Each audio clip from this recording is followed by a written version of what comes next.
So hello everybody, welcome to another week's training. First of all, thank you very much for joining me this afternoon. It's going to be a slightly quicker session than usual, basically because the other day somebody said to me they would really like just a 15-minute-ish quick start video to show them exactly where to start with vWriter, so they know what to do first when they first come in, without having to watch, say, an hour-long training video, so to get right to the point as quickly as possible. So that's what we're going to do. I've got 15 minutes, so I will dive straight into this. So what we are covering is to show you how to get up and running with all the essentials of vWriter in just 15 minutes. A lot to get through. We'll be covering first steps when you first log into the system if you're a brand new user, how to add a project, how to add a social profile, setting up a social publishing channel, setting up an article publishing channel, and where to go from here. There's also naturally going to be a ton of material I will not be covering simply because there is not the time. So there's a lot more to vWriter than what I'll be covering in this particular session. So a few examples of what I won't be covering: content curation, team members, feed mix feeds, bulk data feeds, writer teams. I might make mention on occasion of some of these, but I won't be going into any depth at all. Publishing streams, blog publishing channels, article management, channel notifications, and so on. All stuff I will not be covering today because it's all focused on getting people up and running really quickly. So if you're brand new to the whole system, you've not logged in before, it's your first time logging in, the first thing I would recommend you do, the first step, will be to take the tour by clicking the Take the Tour link right there. Next, have a look at the Quick Start Guide. That will really give you, but both of those things will give you a really good grounding in the website before you get started anywhere else. And then have a look through some of the videos in the Be Everywhere Academy. The video from this will, of course, be joining those other videos in that section. And, of course, support. You can find links to support all over the homepage there. So you've got the support link under Quick Actions on the menu bar, top right, and also you'll find it always at the bottom of the page there to access our support facility. Or you can contact us, of course, on support@vWriter.com. So let's dive straight into adding a project. Go up to the menu, projects, and then new project. I am racing through, as you can tell. We have a ton to get through in the time we've got. So add a new project to start with. This allows you just to group everything together within your account and makes it all a lot easier to manage going forward. You can add a description if you want to. So once you've got your project there, then it will usually, if you've not got a social profile in there already, it will guide you straight to the page where you can add one in. So I'll just use an example of Facebook, since most of us are on Facebook. So you have Facebook selected, just click the button to connect a profile or connect a page. You'll then be guided through. You just have to basically authorize our usage of that account for the purposes we need. Authorize that, and then you'll see it in your account. You'll see the profiles on the left-hand side. And if you click the profiles link on that left-hand menu, you will see the profile that you have just added right there on the page. And to show you a bit more detail on that profiles page, you've got various icons on the right to allow you to do certain things. I won't go into each one in depth, but just have a look at the profile settings. You can allocate a particular profile to a project, just to ensure that it's all grouped together nicely in the account for you. And if you have team members, it means that you can restrict those team members to those projects as well, so they will only see certain profiles. Publishing time windows would be a good idea to set up as well at the same time as setting up a profile. So to do that, you will just click the plus icon, and then it will allow you to set up a time. So set up your start and end time as shown on the screen. Click the add button and it will then load in the time window there. Click plus icon again to load in more. You can also copy them across from different days and so on, and even copy across profiles to make it really quick for you. So let's look at setting up a social publishing channel. So there are two ways to set up a channel, well, there are three actually. I'll show you the third one a little bit later, but to start with, the plus icon, just hover over there on the left-hand menu, or channels, new publishing channel from the top menu. You won't have a source in your account yet for a brand new user, so if that's true for you, don't to just click the Add New Source link there as shown to add one. It will bring up a modal window, a pop-up window there for you. Usually you probably won't know the exact link of the feed. If you do, you can enter it into the link field, but otherwise click the Find RSS link that you've got there.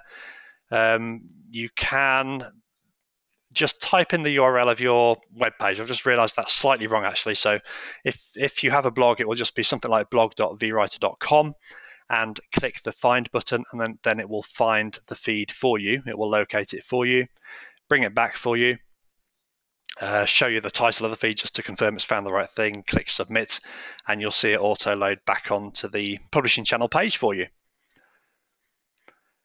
In terms of adding other settings in your publishing channel, you'll need to add a profile. You've now added a profile in there, and you'll see it in the list. If you click on the field, you can drop down and select it. Another way to add profiles into your publishing channel is simply to drag them across with your mouse and drop them onto the profile field. Whichever way you choose, you'll then see the profile loaded into that field for you. You can add multiple profiles into there, whether that's Facebook, Twitter, LinkedIn, etc. For the link shortener, we auto shorten links when we post for you. So just click the Add New Link Shortener that you've got there. It will bring up another window. Select bit.ly from the drop down and click to sign in with bit.ly. Again, you'll be authorizing our usage of that bit.ly account. And once you've done all of that, it will bring your bit.ly account back, show it in the drop down, and you're all set. Word count is basically how many words you want to be created for you for each social post. Fairly self-explanatory. The hashtags, you can enter in hashtags that will be used in a social post.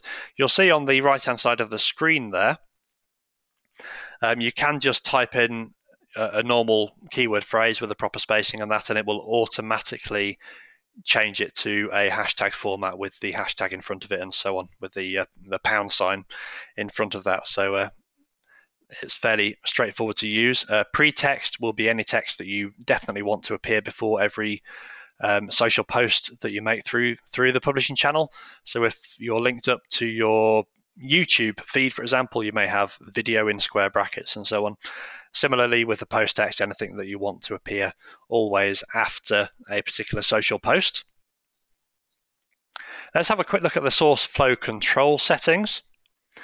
If you click the Start Immediately with Most Recent Item, that's most applicable when you are linking it up with your blog, as we're doing here. That this whole demonstration assumes that you are blogging regularly, which you certainly should be, to get the most out of the system. So, for example, you may want your channel to start with the most recent item on your blog, so just click that box if you want that to happen. The next one down, this is more probably applicable to when you're curating content. So you may have a feed that doesn't belong to you, that comes from another source, and you may only want a certain number of those items from, say, another blog or another different type of content source to come through. So you can enter a specific number of items and a specific time period in which you want them. If you click the little help icon there, it does give you a lot more information on these fields. Keyword filtering, we'll just have a little closer look at that. So you can just specify, again, this is going to be more useful when you're curating content, to specify whether you want keywords to appear or not appear, and so on. Further down, the content creation section of the page, you'll see different fields. The auto create content means that we will create content automatically based on the content item rather than custom write it, or you can select both of these options. When you select to custom write it, it means writers will create that content for you, so it'll be unique content based on the content item in question, so for example your blog post. If you have the auto place content orders checkbox selected, the content orders will go straight to the writer and can start being written as soon as the writer picks up that project. If you don't have that selected, it's basically going to stay in your account as a draft, which you can then submit manually when you are ready. The auto accept content really allows you to put it straight onto autopilot, so as soon as it's been written for you, you can then auto-approve it without having to go into your account. That works better once you're familiar with the system, once you've worked with a few writers and are comfortable with what they produce. You'll see here there's only one option for the assign to. That does change once you've worked with one or more writers.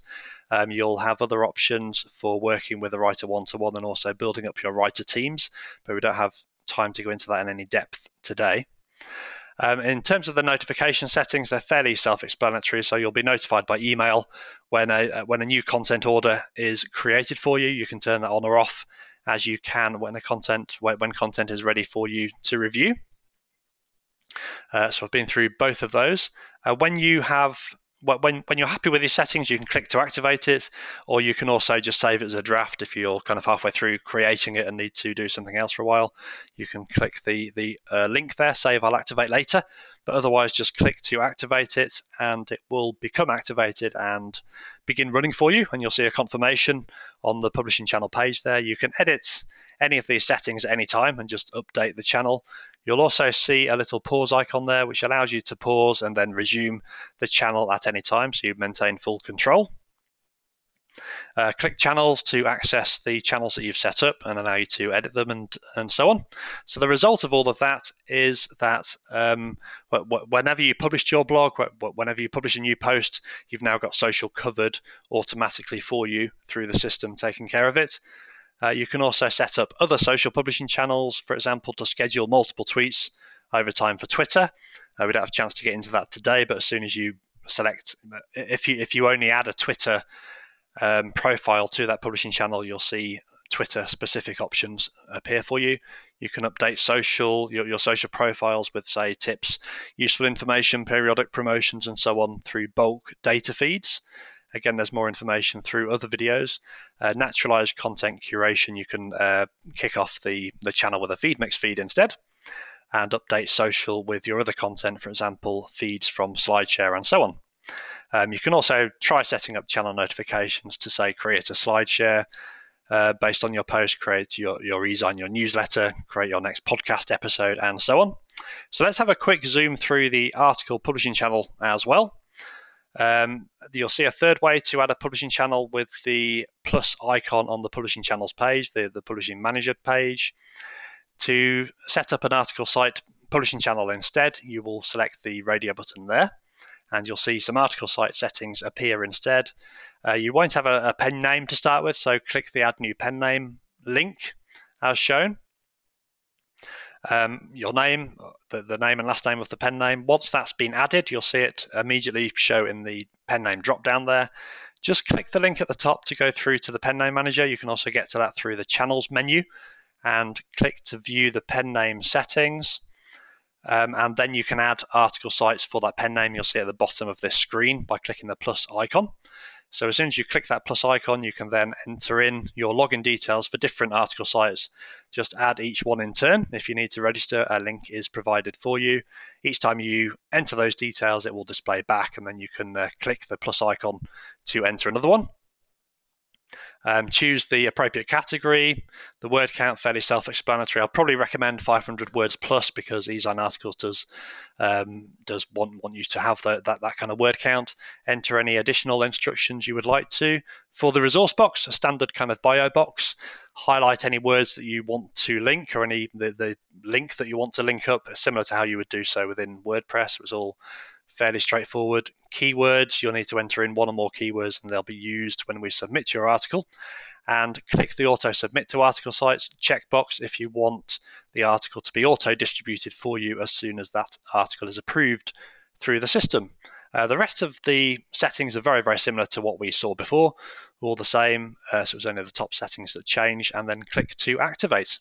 And the result of that is whenever you publish to your blog, you will then get your business in front of thousands of potential prospects on top article sites as well.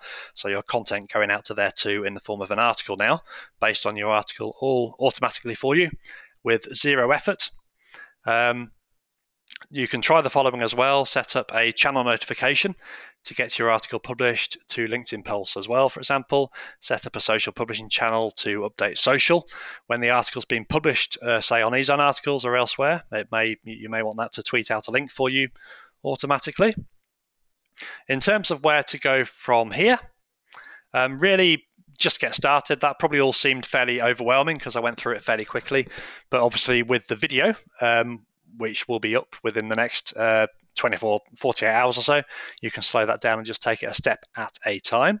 So just take it steady, and you'll build up your knowledge and understanding of how the system works as you go along. We've got help information throughout the site with the help icons. There are page tours available via the link at the bottom of the menu, videos, such as this one, for example, the quick start guide that I showed you right at the beginning, and our support. And I'd also recommend, of course, as you are doing, unless you're listening to this later, attend the Be Everywhere Academy training sessions. Feel free as well to ask any questions during these sessions on any aspect of vWriter.com or the Be Everywhere strategy. So not just the specific training that we're focusing on for that particular week. So we're right at the end of it now. So it's really now that you have a chance to ask any questions. You may have questions related to this particular training.